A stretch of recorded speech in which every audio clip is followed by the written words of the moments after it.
Yo, welcome back to the channel everyone. Hope you guys are all doing well. It's Oscar, and today we're going to be talking about figuring out ways to bridge this gap between I guess we could say older chip collectors and newer chip collectors, because I don't know, I've been thinking about it. It seems that there's quite a big divide, and in a sense I have an inside feeling sometimes that the people that have been in the chip collecting hobby don't want things to change.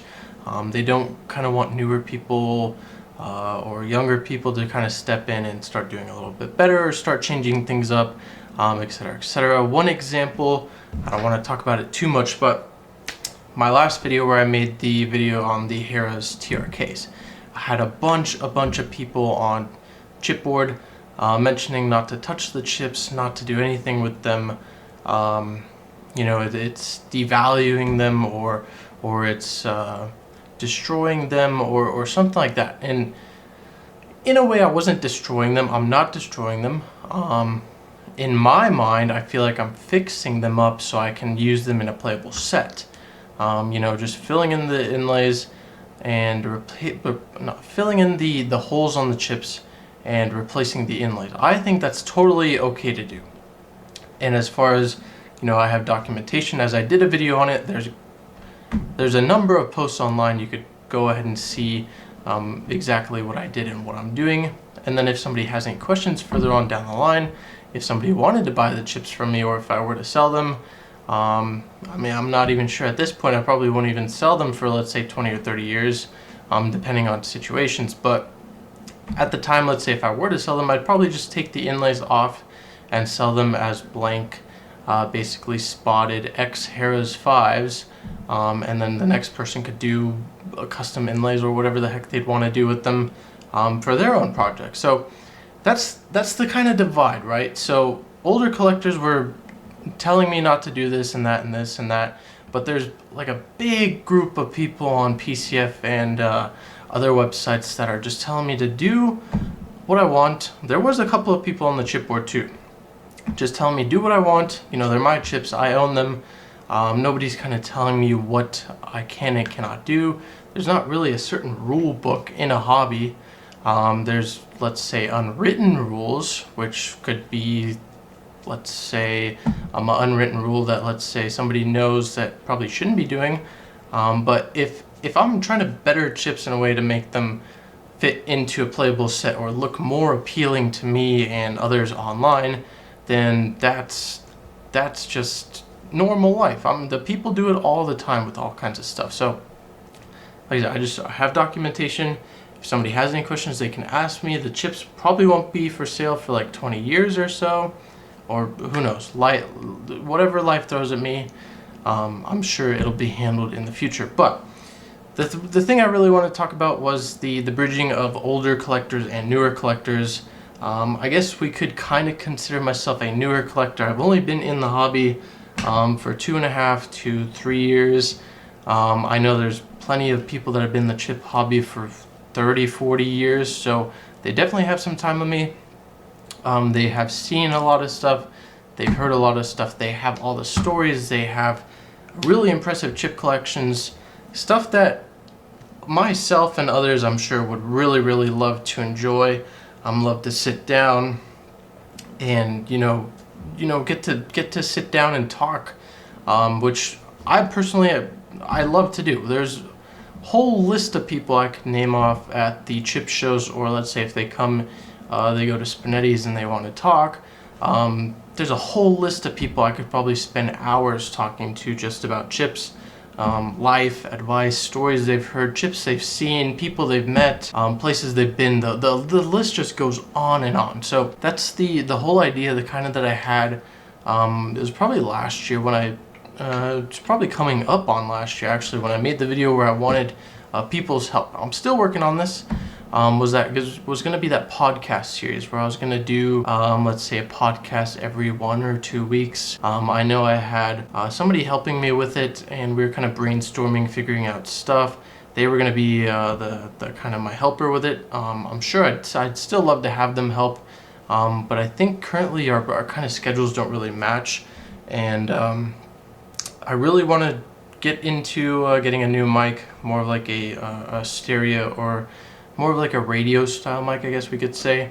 The mic on the cameras work, or the mic that I use for my camera works, but it doesn't really, it's not exactly what I'm looking for when it comes to like a podcast or a really nicely done like a split screen video call where I'd like to, you know, show off chip collections, talk about stories, and all kinds of stuff like that. So I'm still working on that, but in like a short-term reference, I guess we could say, I think more people in the chip hobby need to be more accepting of people doing kind of what they want to.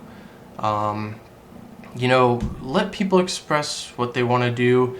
If there's something that hurts you online, you have to just let it go.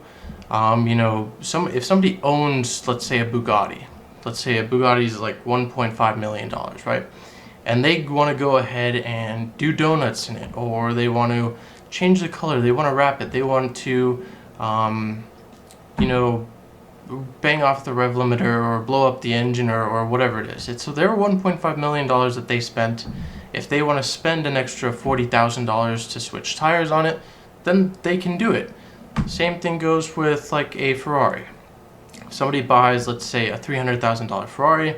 If they want to go ahead and take it to the track and drift it, they want to shred the tires apart, they want to bang off the rev limiter. If the engine blows, they'll be good enough to, you know, buy a new engine, swap it in, or let's say if they spray paint it and then they have the car repainted, you know, it's their hard-earned money that they spent to buy that Ferrari or that Bugatti, and you know they're gonna do what a car was meant to do, is meant to be driven, meant to be used. I know there's plenty of people out there that are major car collectors. They buy cars and they literally have the things just sit in the garages.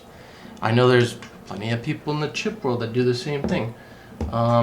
These chips, I know there's plenty of people that, you know, might have, let's say, a barrel of Monterey Club 5s. I know there's a handful of people that do have Monterey Club 5s, but I know there's one person on PCF, Matt. He has an insanely nice collection of Monterey Club chips in general, and I think he's had it for 10 or 12 years. I'm sure he's probably used it once or twice. And that's exactly what poker chips were meant to be. You know, they're meant to be used. They're meant to have fun with. Sure, there's people that want to buy the chips that are worth thousands of dollars and you know, display them really nicely, or take them out, let's say once or twice a year to show people or show friends that visit their house. They might use it as an investment. But some, like myself, for example, I collect singles, but I also really do like collecting the stuff in quantity. And the stuff that I do collect in quantity, I'd like to put into play one day. So that's exactly the plan for the Harrows. And there's a whole other list of chips that I'm looking for in quantity that I'd like to get one day. And who knows, I might be able to build a playable set around them. If not, then, you know, it'd be cool to have it in the collection, but it's the stuff that I have in my collection I'd like to be able to use, or I do see it kind of as an investment. So maybe I hold on to it for 10 years or 5 years. Maybe the price goes up, maybe the price goes down. If the price goes up, good. If the price goes down, then it's no biggie. I don't see any harm in it. I think we should also have a little bit more educational stuff, but I do know that the main thing behind trying to bridge the gap between the older collectors and newer collectors, especially people my age, who are, let's say, around 20, 23, 22 like myself, I do know there's some people that do see poker or casino chips as a fun game. And then I know there's plenty of people out there that see poker as a game that takes their money or something like that. And that could be a reason why people don't want to get into it. They don't want to lose money. But there's plenty of ways in a hobby, especially collecting chips or playing poker in a fun way, where you can't lose money. There's plenty of ways to make money. There's plenty of ways just to gain happiness by having a good time and spreading it with, spreading the happiness amongst people and all kinds of stuff like that, which is exactly what I'm trying to do with the videos. When I try to meet people in person, I want to have the most fun I can.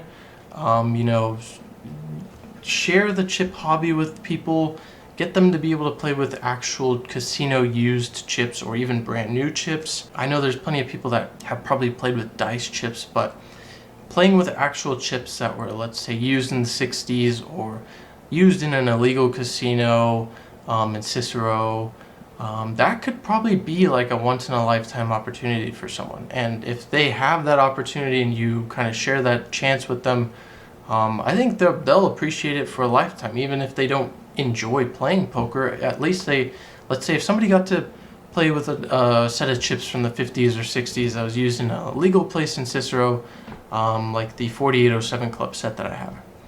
If somebody played with it once and they had a story, let's say if they even won a poker tournament using that set, and they were able to tell people for the rest of their life that they got to play with an illegal casino chip set from Cicero, kind of where Al Capone, his family, and a whole bunch of other mobsters ruled.